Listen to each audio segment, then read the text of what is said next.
Purihin ng Diyos, purihin ng ating Panginoon. Sa tingin mo, masama nga ba ang maging mayaman sa material na bagay? Sa Ebanghelyo ngayon makita natin na may isang lalaki na nagtanong kay Jesus. Sabi niya para magkaroon ng isang buhay na walang hanggan.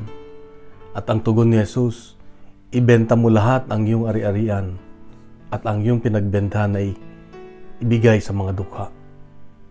Kapatid, hindi masama ang maging mayaman, lalo kung ito ay pinaghirapan mo. Dahil binibiyayaan ng Diyos yung mga taong pinapahalagahan yung mga pinagkatiwala ng Diyos sa Kanya.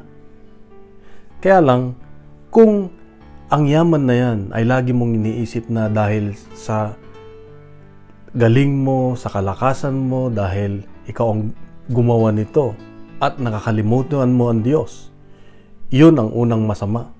Dahil hindi mo na nakikita na ang lahat ay galing sa Diyos. Ang lahat na meron sa iyo ay galing sa Diyos. At hindi mo na siya napapasalamatan.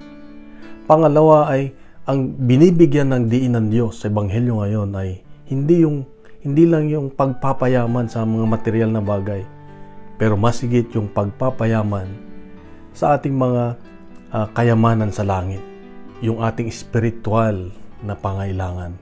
Kaya kapatid, dapat balanse ang buhay natin.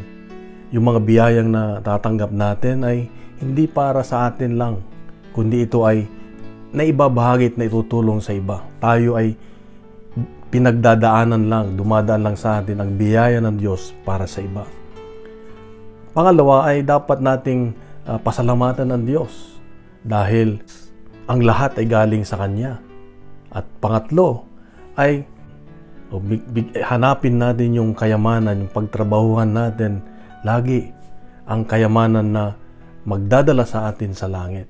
Yung ating relasyon sa Diyos, yung ating relasyon sa ating kapwa, yung ating pananampalataya.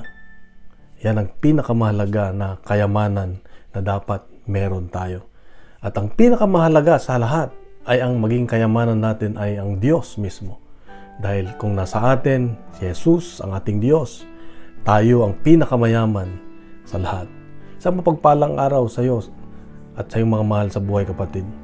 Bukas muli, meron sa magandang mensahe pagkalat natin itong mabuting balita. Ang Diyos ang mabuting balita, siya ang dapat nating gawing kayamanan. God bless and God is good.